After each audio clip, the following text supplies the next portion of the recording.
International commentator na si Josh Bett pinuri ang head coach ng New Zealand at nagbigay ng advice sa Batang Gilas, Pilipinas. At Coach Tab Baldwin posibleng maging head coach ng New Zealand sa susunod na taon. Sa pinakabagong post sa Instagram ng international commentator na si Josh Bett, matapos talunin ang ating Batang Gilas, Pilipinas ng New Zealand sa FIBA Asia Cup Under 18, ay pinuri nga nito ang head coach ng New Zealand na wala pang talo sa ngayon sa FIBA Asia Cup Under 18 kasama ang dalawang players ng New Zealand.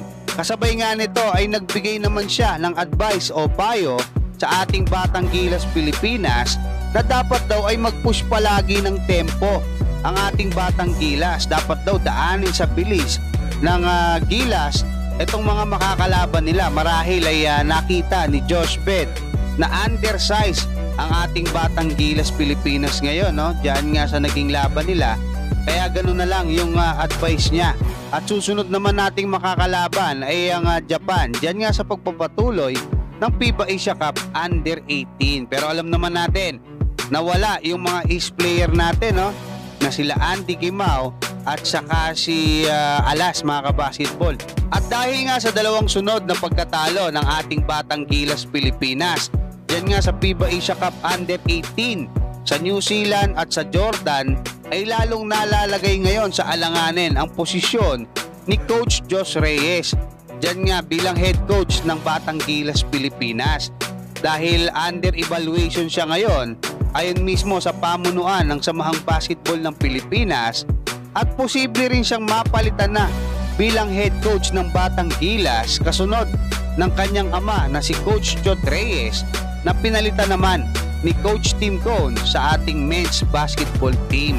Samantala sa article na inilabas ni Mark Hinton sa The Post, isang kilalang daily newspaper company diyan nga sa New Zealand, ay sinabi nga nito na posibleng makabalik na bilang head coach ng New Zealand ang pinakamahusay na naging head coach ng kanilang national team na si Coach Tab Baldwin, na naging guide ng New Zealand para makamit nila ang mga pinakamalaki nilang achievement sa larangan ng basketball.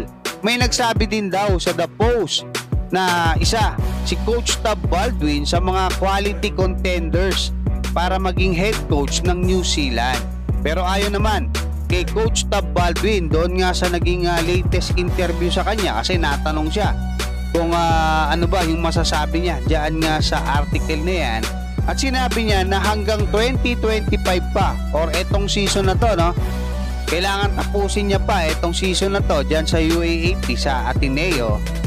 Hanggang diyan yung kontrata niya, mga kabasketball, at magdedepende daw sa performance ng Ateneo diyan nga sa UAAP at sa mga boss niya diyan nga sa Ateneo kung mananatili siya dito. Bagaman malabo pang maging head coach ng New Zealand si Coach Tab Baldwin sa nalalapit na laban ng ating Gilas, Pilipinas sa New Zealand All Blacks sa November, ay magiging malaking banta naman si Coach Tab Baldwin sa mga susunod na panahon, no, o sa mga susunod na taon kung makukuha siya ng New Zealand sa susunod na taon pag na-expire na yung kanyang kontrata, dahil marami siyang alam sa sistema at laruan ng ating Gilas, Pilipinas. Pati mga players kilala niya, mga kabasketball. So hanggang dyan, maraming salamat at God bless sa inyong lahat.